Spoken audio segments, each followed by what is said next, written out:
So I want to welcome everyone to our STEM leadership cadre showcasing Paradise Valley Unified School District, STEAM, and CREST, the Center for Research in Engineering, Science, and Technology. PVUSD really knows how to do STEM and STEAM in the best of possible light. So take out your notebooks, your phones, however you tend to take notes these days, because you're going to want to glean from some amazing professionals here, not least Phil Howardell, our gracious host. Phil, take it away. Well, so welcome everyone. Thanks for coming. I want to just tell you a little bit about myself because my background is kind of crazy. I am what I like to call a classically trained industrial arts teacher. Now you have to be of a certain age to know what industrial arts is, and I actually attended Virginia Tech back in the late 70s and early 80s, and have a bachelor's degree in industrial arts, which we call now very lovingly industrial technology.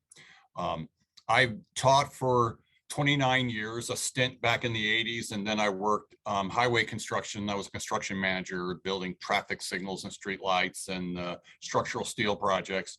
But in 1995, I had enough, and I came back to teaching. I was a junior high shop teacher in Mesa schools and helped bring that program into the 21st century and turn them into a true STEM program where we taught design thinking. We actually put the engineering, the mathematics, and the science back into junior high shop. And it was a lot of fun. That led to becoming a Project Lead the Way high school engineering teacher. And 7 years ago, Marnie kind of convinced me the opening came up to be the coordinator of the CREST program. And for the last 7 years, I tried to get her to do it, but when she wouldn't, then the second best person was going to be me. So today I want to do a couple of things. I want to give you a little background what the CREST program's all about. I'm going to embarrass Marnie because we're going to show a movie with her in it explaining, because it's the best explanation we have of what we do in CREST. And then I'm going to take you for a tour of the CREST building and show you, because the building, the facility, is a big part of what makes this thing work. Besides the great teachers, besides the kids that we recruit from all over the city. When we get done with that, I'm going to go ahead and we're going to have a quick discussion on what it's like in the public schools trying to maintain STEM programs with declining enrollment, declining dollars, and maybe some words for the future. I do want to say this. So we are a public high school, Paradise Valley High School. CREST is a STEM program. It's a career and technical education STEM program, me being an old CTE guy. That really makes it work for us. But we are looking for scholars. This is a program where kids have to apply to get into. They have to have good grades in 8th grade, recommendations.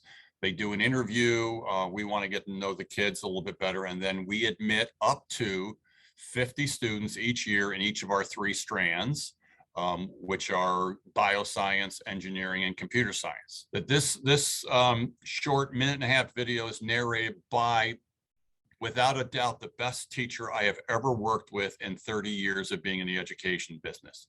It's a rare combination of very, very high content knowledge, empathy, love for the kids, and a desire to always take it to the next level, the rigor, the relevance. It was such a loss when we lost her, but I'm glad I have this video of her narrating what we do. Perfect. Got it. Thanks, Phil. The Center for Research in Engineering, Science, and Technology, or CREST, is a program offered at Paradise Valley High School, where students who apply and are accepted into the program can study fields such as engineering, computer science, or biotechnology. These are all growing fields where some of the most exciting and highest paying jobs are found today. In fact, students who enter these fields will be the leaders and problem solvers of the future. Students who participate in the CREST program deal with important issues in fields such as bioengineering, producing medical devices for people with arthritis, creating geocaching phone apps, and many other projects that will make a global impact. You won't be just reading textbooks, you'll be solving problems that will help make the world a better place for everyone. Maybe you've heard about how important STEM education is nowadays. STEM stands for science, technology, engineering, and math. CREST is one of the leading STEM programs in the country, so this is your chance to take your place in this exciting new world.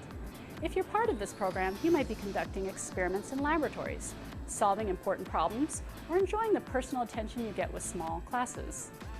The CREST program, with its hands-on learning experiences, field trips, opportunities for internships with industry leaders, and a problem-solving approach to education, prepares you to take your place among the next generation of leading tech workers, engineers, and scientists. To succeed in CREST, you'll need solid skills in math, science, writing, and communication. You also must be highly motivated to participate in this challenging and rewarding academic session. Well, some of those students, well, all of them in that picture have graduated from college. Some are married. Some have startups in Silicon Valley. Last time Marnie and I were there, they connected with us and said, hey, we're over here at our startup. So pretty amazing student, Mr. Howardell. You got to tell us how you do this. Beth has been instrumental in placing students in internships.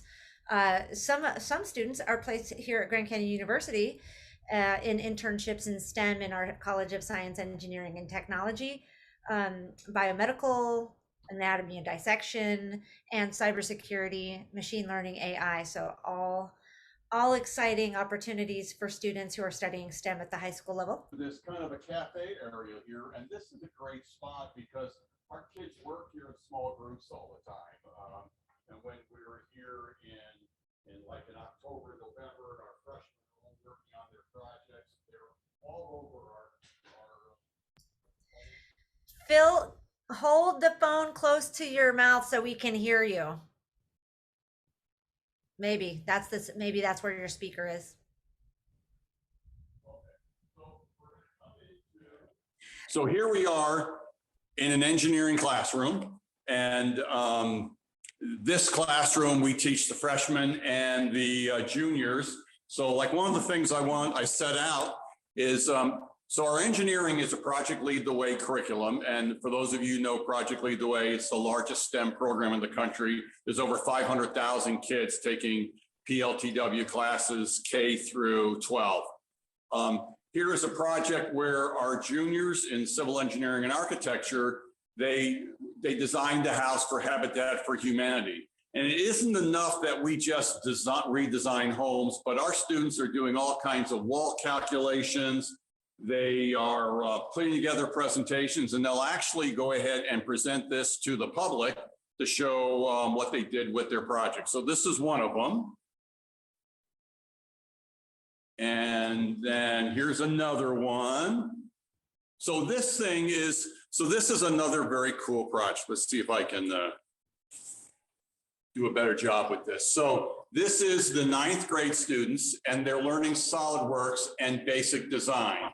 So one of the things they did was they designed this automata. So they were given a basic box plan, and then they designed it in SolidWorks, and then we added kind of the art and the science to it, because they got to decide what kind of cams they wanted to go in there, and how high the shafts would move up and down. And then they designed them with some kind of art. And I'll slide around over here. I'm going to show you some of these things. But here is an idea of what this student did. And you can see that they actually did a very fancy cutout on our laser engraver. And they did rocket themes. But what I love about this, and this is kind of new this year, and they actually had to graph the motion of each one of their pieces as it went up and down. So we got really into Excel. We actually modeled the pieces going up and down in SolidWorks. And I'll show you some examples of that. Back here, you can see that we have, get to it. Sorry. So here are some of the models. You can see that we have Lego men, and we have bunny rabbits and spiders and flying saucers and rockets. So we try and have a lot of fun And everyone's cams are different. And as we turn this, they go up and down. And so not only have the kids learned design, but they did some art with it. So these are the kind of things that we really try and push in our engineering program, design for solving problems. Here are some framing on the utility shed that the kids designed in the engineering class. Okay, so I'm moving back out of the engineering class, and we're going to go into, very quickly, a computer science class. And Phil, if you can hear me okay, if anybody has questions about engineering or, computer science when you see it, feel free to jump in and ask him questions if you can, as long as you can hear us okay. Yes, I can hear you just fine. I'm glad you can hear me. Okay. Okay. So here is our computer science class. Here, I'll pan around. And like the engineering class, it's just kind of a shell, standard classroom. But what we do is we bring things in and out, like over here. We have some virtual reality. We have some gaming devices. The seniors are designing games, virtual reality, augmented reality. Our seniors here is, I won't put these things on because no one looks stupider than putting one of these babies on and start waving into midair. But our kids are actually designing environments where they use the augmented reality. One of the things that we have put together in the last few years is in our, oh, that's not the right way to do this. So this is maybe hard to see, but this is a robotic arm. And one of the things that we're doing now in our computer science classes, we're not sitting in front of computers all day long. We're sitting in front of computers all day long, solving problems. And one of them is to program this robotic arm to do some kind of a task. And generally it's picking up these cubes based on their color and putting them in a certain place. So the kids use Python to program these things. And we have little Python cars that we use. I'll show you our Python car track. But we've been really big on making sure that everything we do, every piece of theory, every task we do, there is some kind of a hands-on activity to go with this. So if you look at the floor, the best shot I've done yet. So this is the track that our little robotic cars had to follow. And it's kind of funny getting kids out here all through the classes and running their cars up and down this thing. First, just as line following, and then actually do some programming to switch lines. Okay, we're gonna move into my favorite spot in the whole place, which is the engineering lab. This is my happy space. This is our engineering lab, but really what it is our prototyping lab. And so I'll kind of work around. So we have see, there's a large format 3D printer. There's a couple other 3D printers that we have. Let me turn this one off. I was gonna run a print, but never got to it. Moving through here, we have a laser engraver. And so we do not only, cut out boxes, but we do artwork. So here is a sign, the first draft of a sign that we did for one of our middle schools. And these dinosaur looking things, let me see if I can get this up. These dinosaur looking things are actually a phone holder. So the kids got to design a phone holder to with any way they want. And this student did something with dinosaurs, which would hold their phone up. I thought that was kind of fun. We have a CNC milling machine that we use for competitions. And then we have various things like there is a manual lathe, a metal lathe. We have a test cell. We can squish things. We can pull things apart to test their strength. And then over here, we have a basic woodworking lab, table saw, band saws, a box and pan brake for bending, sheet metal. So I'm going to ask a question, even though I already know the answer, but I'm going to ask it so you can tell it. So Phil, I see you pointing out a lot of equipment there in the shop that, puts terror into teachers thinking I'm going to let my kids loose in there. So how do you manage that? Like how could we even tell another school how you begin to manage that? Well, one of the things that we do is we bring all the ninth graders in the first class that we teach, this class called STEM Collaborative, where we're teaching them to do a research project. And we cycle all the kids through here, and they get a shop orientation, and they learn how to use the bandsaw, the drill press, the belt and disc sander, and the miter saw. And then whenever they're in here working, there's always a teacher who's supervising them. And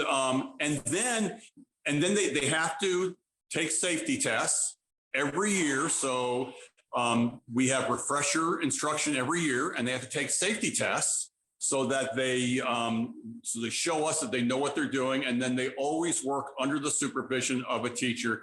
There's never a student in this shop using any power tools without a teacher supervising.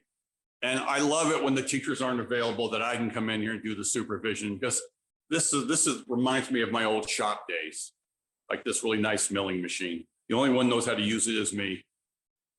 Okay, any other questions about our shop before I move into bioscience? Okay, well, let's move down the hall.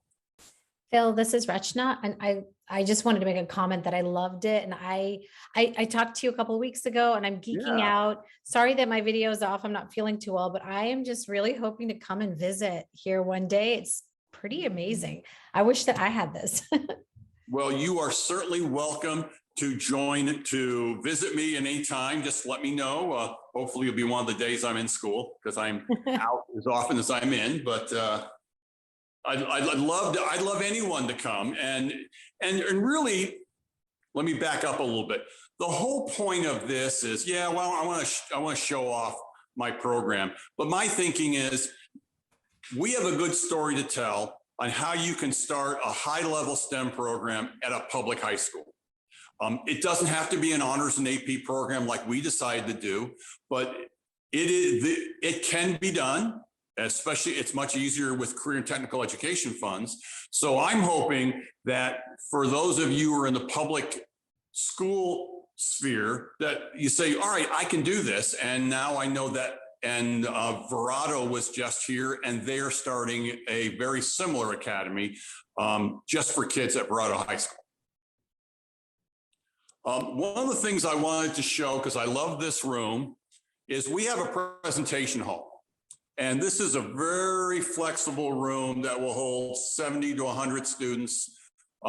We have big meetings in here. We have club meetings. Our advisory board meets here. The district uses it. And it's this wonderful, flexible space. The walls open up.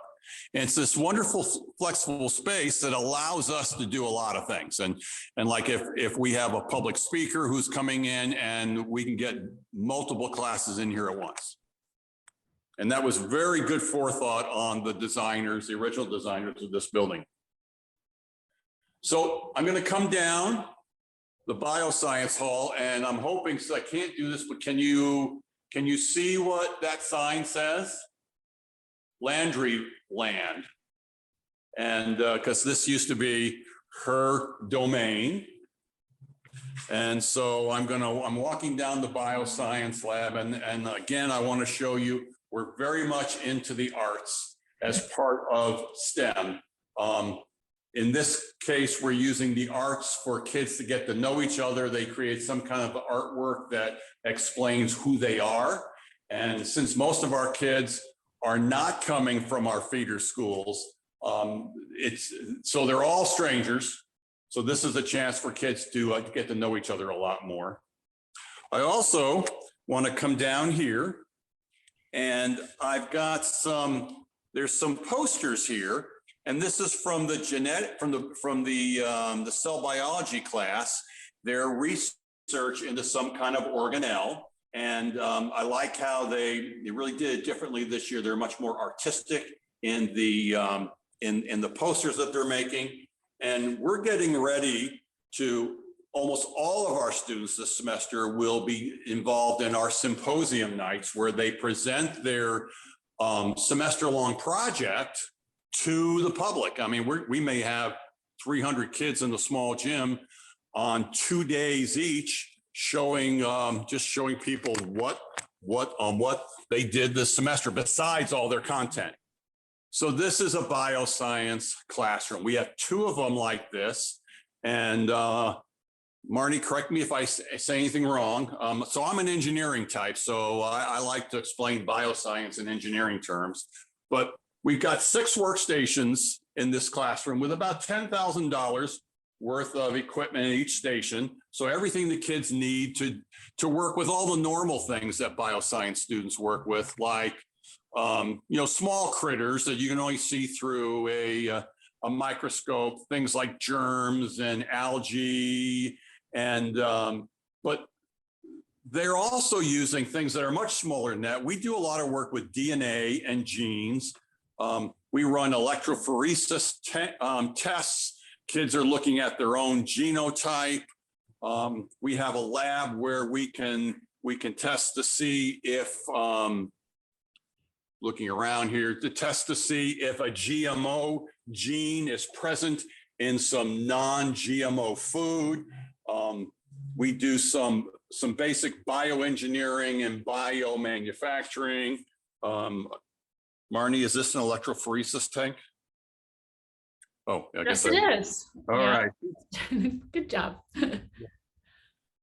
And so we really, and one of the things I love about this lab is the person who designed the lab and bought all the materials was from the biotech industry. And he really bought industry grade equipment. This is not the kind of stuff you find in the biology lab. And generally, it's much better than what you find at a university lab, at least for the freshman biology courses.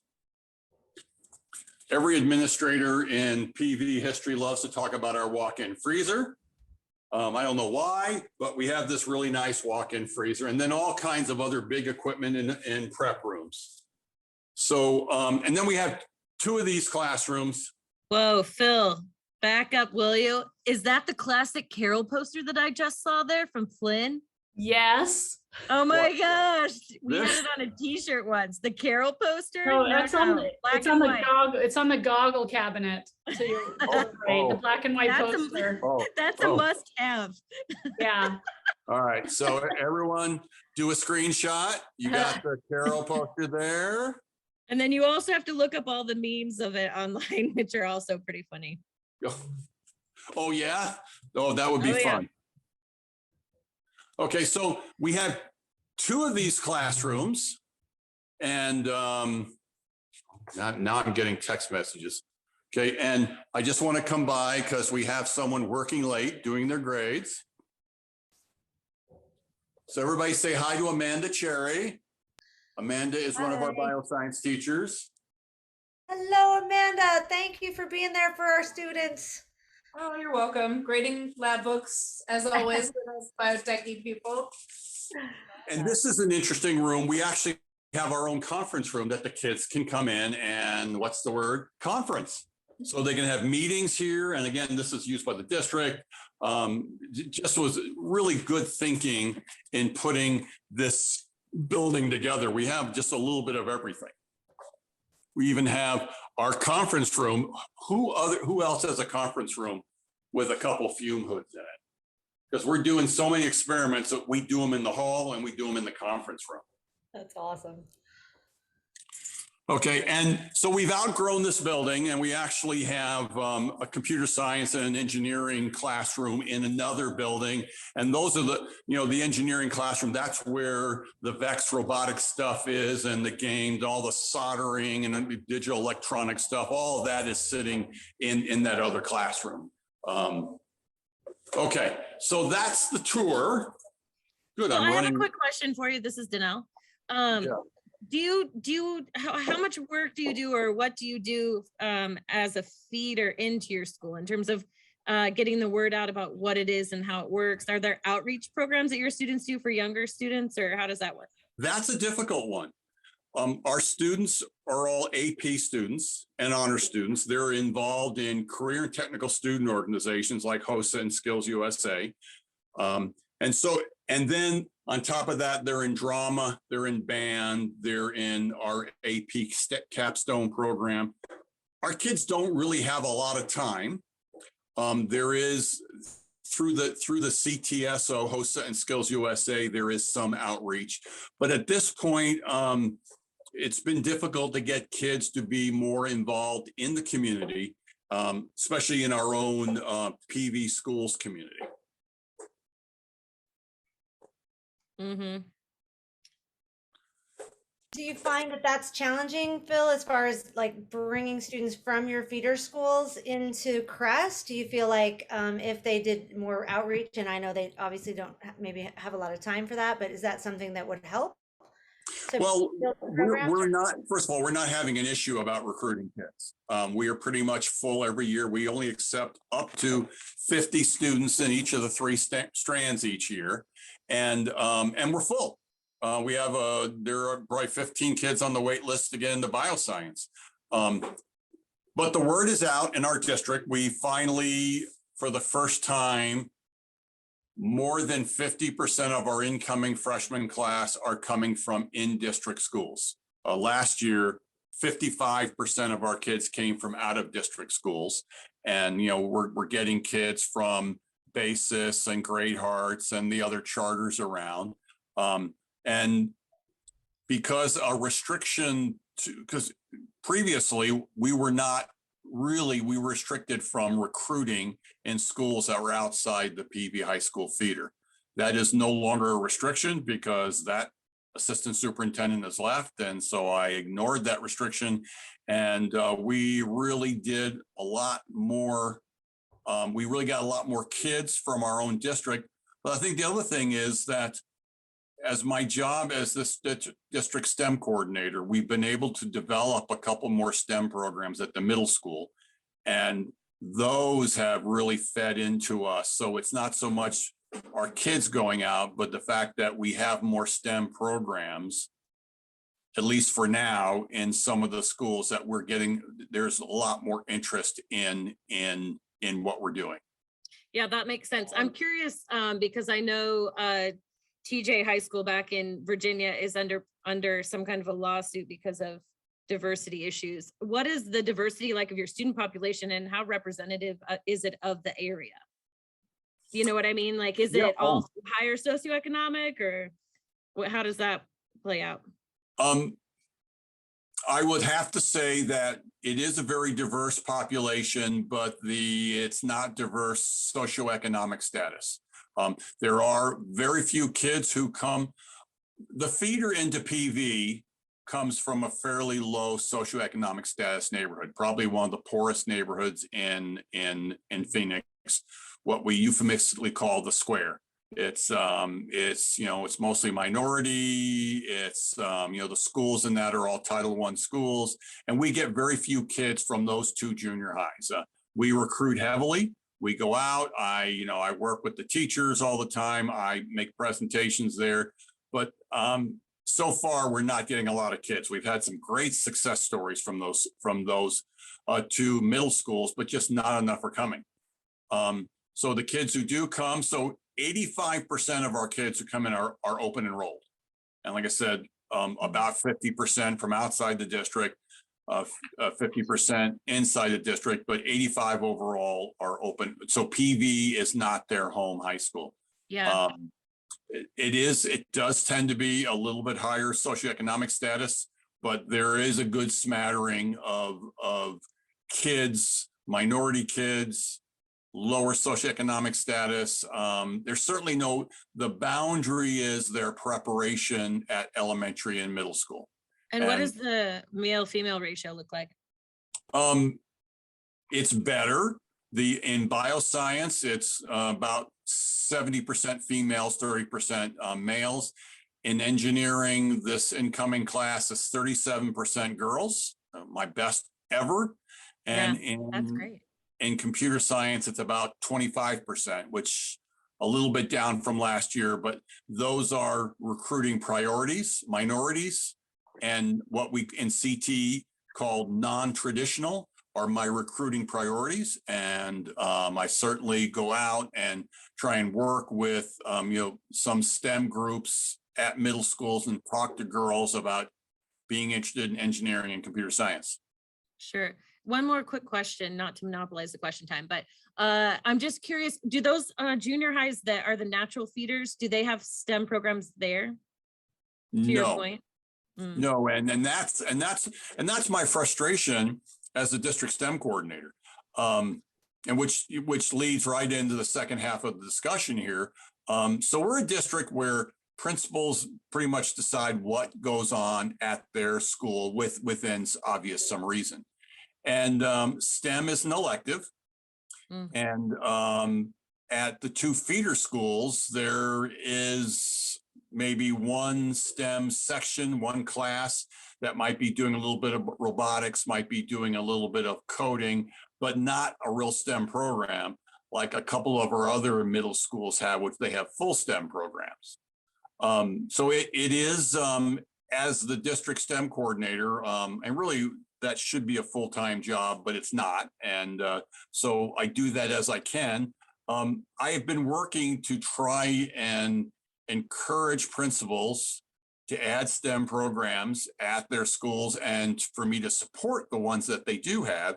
And, we have one middle school that just went full in and with a new principal, full in, and where I used to get 3 or 4 kids from that middle school, I had 20 who have been accepted in the next year. So it's really shown that STEM programs do lead to probably and really the only high school STEM program in the district out of 5 high schools. CREST is the only high school STEM program. Yeah, no, I think that's really, that's the biggest takeaway I heard tonight, I think.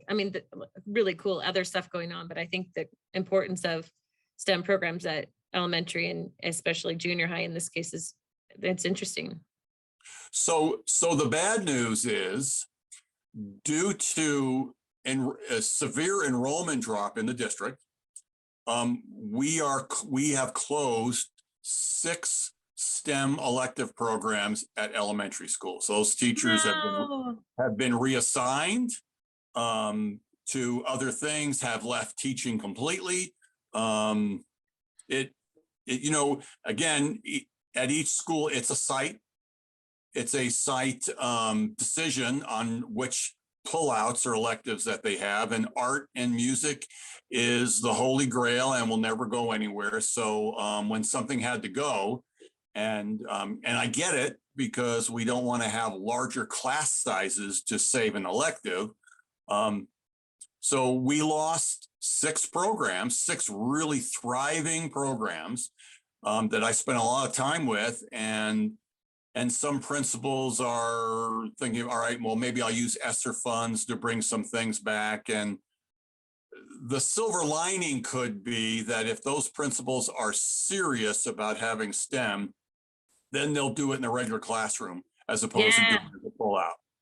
Yeah, I would say that would be the other choice, right? Well, that would be the best outcome, which is what we want in the first place. STEM should be co-curricular, not an extra. And like art and music very often is. And that was always my goal. But STEM electives were the second best, and now they're gone. And I can only hope moving forward that the district goes that way. I'm certainly am talking to principals every day. I know a couple principals were very, I have 2 principals who are actually starting STEM programs next year. And they're using ESSER funds to pay the teacher for the first couple of years and hope that the enrollment comes back and they can continue to do that. But I lost 6 really good STEM programs, and it's kind of sad, but certainly is understandable.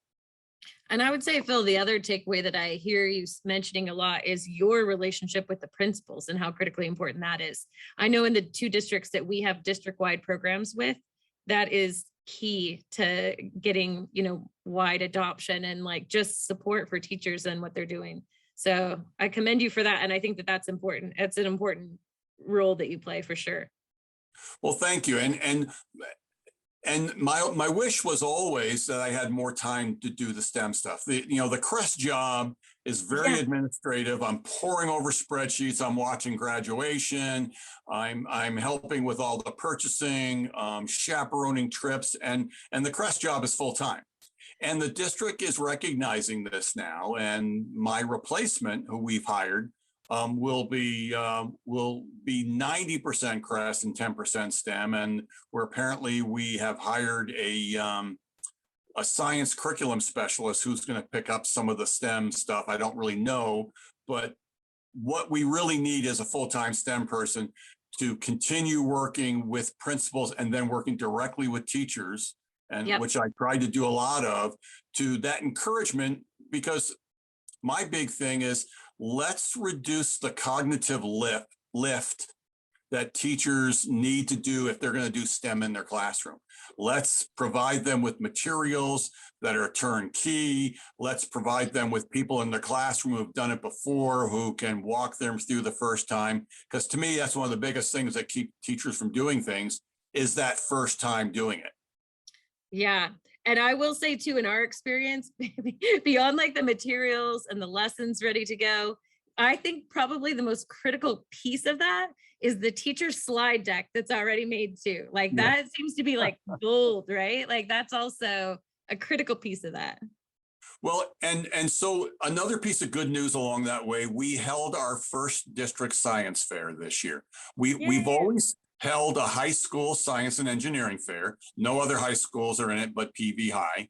But we held our first middle and elementary district science fair, and we actually had 6 schools, 2 middle schools, 4 elementary schools actually do science projects on the ASEF model. This was a partnership with Paradise Valley Community College, who provided some training for teachers, some mentors in one of the elementary schools. And we actually, so each site held its own science fair and sent their best 10 projects each to our district science fair. Excuse me, people are texting me. To our district science fair, and we sent a bunch of kids to ASEF. And what made it work was we provided training for the teachers. Training for the students, really easy stuff to get them started. We provided templates on what their presentations needed to look like to be able to compete.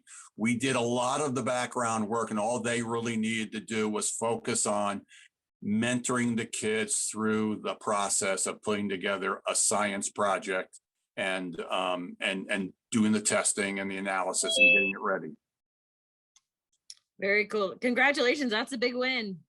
Yeah, it is. And I'm hoping it's a legacy that I leave behind, that we continue to do that. Certainly my replacement has been one of the only middle school teachers to do any science fair projects before this. So I know she's really dedicated to doing this as well. Fantastic. Bill, how important are those partnerships? I know you talked about PVCC.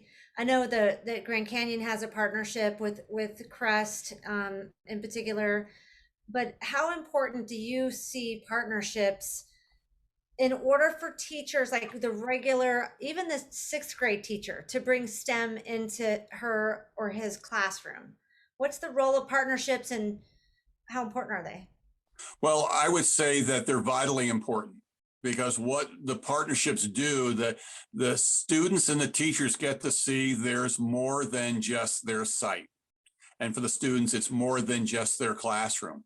So when a PVCC biology professor is sending her students as part of their biology class to work with elementary school students in developing science fair projects, and in better times actually visiting the classrooms, it's huge. It helps the teacher. It helps the kids see that someone else is reinforcing what the teacher is saying. Our partnership with GCU has been big for CREST. Our students have been able to see much beyond our walls. It's what our CTSOs, our career and technical student organizations, attempt to do, is to get the kids to see there's a bigger world out there. And what we do at CREST is just training you for that big world. So partnerships are absolutely critical. We have an advisory board for CREST, and they bring a lot of relevance to what we do and advise us to make sure that we are doing the right things. They review our curriculum. So overall, I have worked very hard since my first days as an engineering teacher here at CREST in developing industry relationships, and those things turned out to be our advisory board and the basis of our internship program. And the other thing about our CREST program is all our students complete a 200-hour internship before they graduate, whether it's paid or not paid. And again, that all happens because industry is seeing what we're doing, and they're supporting us. Yeah, I think that sets CREST above and beyond many schools. And I love this concept of the internship because it gives students that real world application where they have to be on time. They have to, understand what it's like to work with other adults, even if those adults are college students or mentors or, someone that maybe their dad's mom's friend works in industry and they start working in that organization. They just get a level of experience that I as a parent, I wouldn't be able to give that to my child. I don't know, as a teacher, I wouldn't be able to give that to my students in the classroom, right? Because I'm like mama, And I have to say, as a parent of a student that is now a senior in CREST, that internship was outstanding for him. It was just a great opportunity to show up. And did he crash and burn several times? Yeah. But that's what I loved about it. So I just keep doing what you're doing. It's really working. And I know how hard that is. And I know Beth is on and she works in that internship program. And I can only imagine how tough that is to get students internships and help them work in that area. I see that Mrs. Landerville's on now, who is, tireless in helping her bioscience students get internships and, get them to the place ready enough to be in a lab at either a university or an industry. Goodness, it's a lot for a high school student. So keep up the great work. These experiences really give what we do relevance and significance. Content is great, and our teachers are great about content, but it is the work-based learning experiences that make this real. It is the speakers who come to our class. It is those great field trips that we go to, like to TGen or to ASU labs or to some engineering lab. And then finally, the internship is, the culminating practice of work-based learning.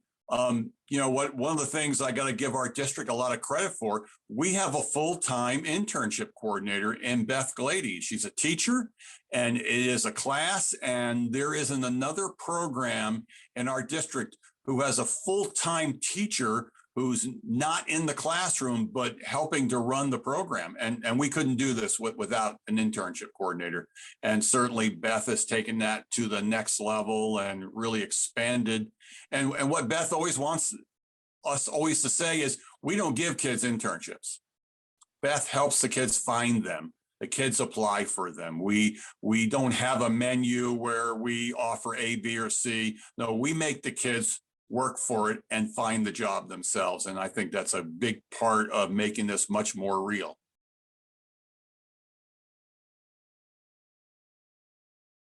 Yep. Joanna, did you have a comment or a question? I had a couple questions. Go for it. First of all, thank you so much for the tour. It's a lot. It's awesome. Do you have any, and it may not fit with your course sequencing and programs of studies, but do you have any like outdoor, like living laboratories or garden programming with your, I guess it would be bioscience. I don't know. I just see mostly the building. We're trying to grow in our district, kind of Mhm. outdoor living laboratories and experiences. And I wonder if you had anything at your school. So Can I- no, we don't. When we had, back in the beginning, we had a sustainability program before we had computer science. And we were doing that. We were building an outdoor garden. The kids were involved with Project Wet. They were doing work with other schools and helping them do some water labs and build gardens. But unfortunately, our sustainability program was not, what's the word, sustainable. And when we had 2 students as sophomores, it was time to close the program and brought in computer science, which has become much more sustainable. But no, we have not gone that route with with an outdoor garden. We were supporting the special ed department when they were doing something like that, and that kind of died an uncertain death. We I just- do have internships. We have internships with the Desert Botanical Gardens. We have internships with U of A's Extension Services down in their their farms, South Mountain area. In Maricopa, Beth. Yeah.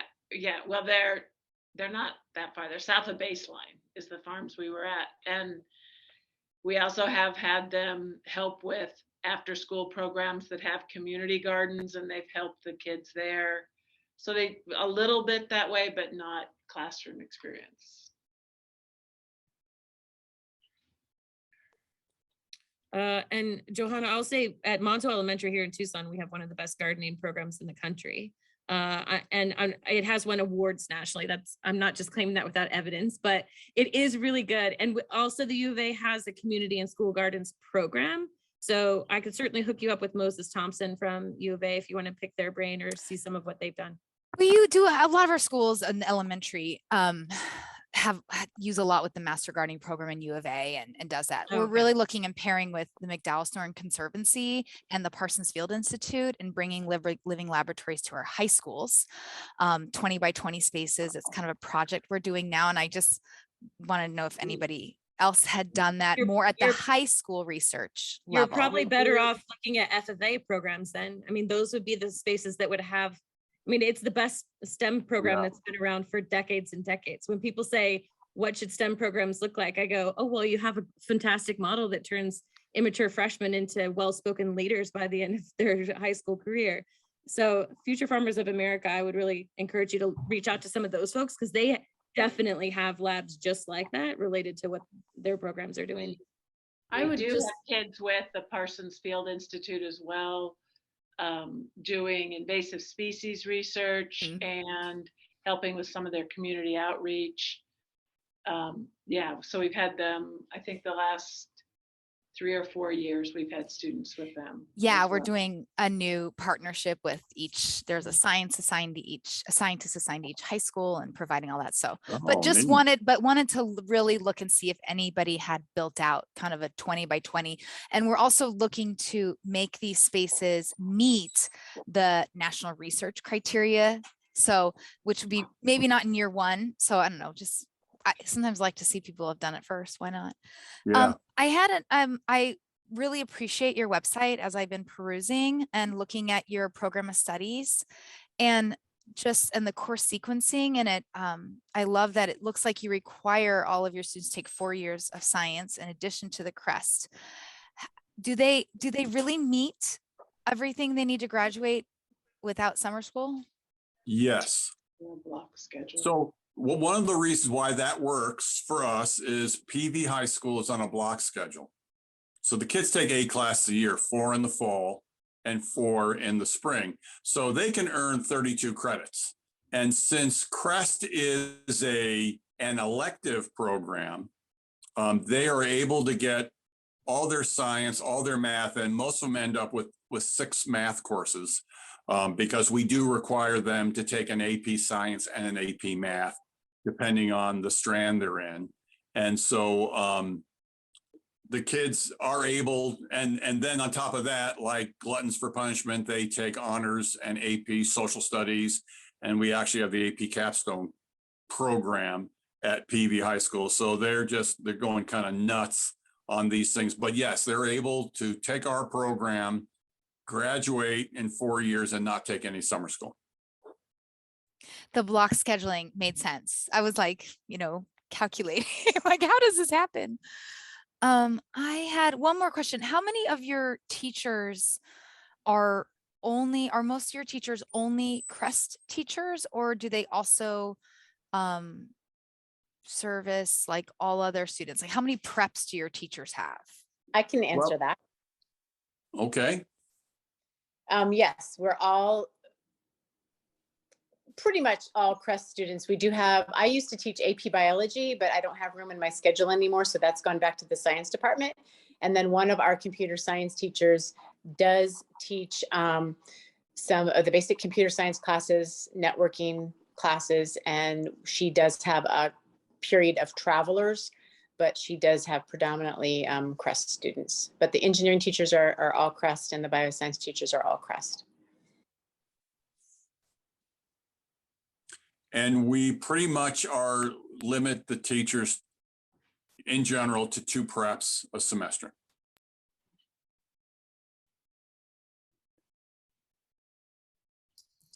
So we teach 3 classes every day and then have a prep every day.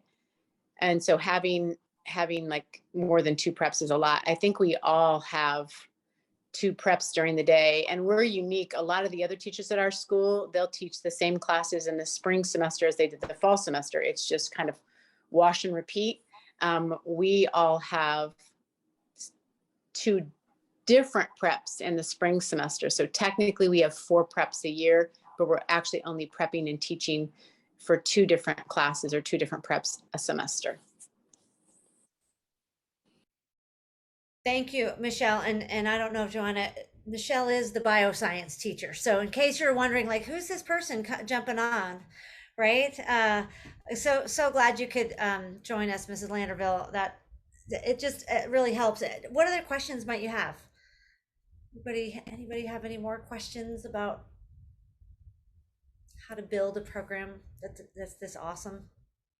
No, I just want to say thanks, Phil, and Beth and Michelle for the tour. Like, it is really cool to know that we can cite you as an example and send people your way when they're wondering. I helped start a STEM program that turned into something similar like this in Idaho, and it's great. It definitely is great for kids. So it's cool to see here too. Well, and I certainly send people my way. And before I'm done, Corey will have my personal email. I'm not going to disappear in June. I'm just retiring from this job and intend to stay engaged in the STEM community, not working, but volunteering. And so please, if you have questions moving forward in the future, I'm going to be around. Good to know. And I would say assemble a really good team. None of us could do this on our own. It would just be absolutely impossible. And we would, put ourselves in an early grave. But collectively as a team, and just, you have to have a collaborative team, and everybody kind of does their part, and that's what makes it work. So this didn't happen overnight. As Phil said, it took years to get to where we are now. So you just kind of keep plugging away at that elephant one bite at a time. That's awesome advice. Thank you so much, Michelle. And I know congratulations goes out to you. I know you have a lot of HOSA winners. So a huge congratulations there.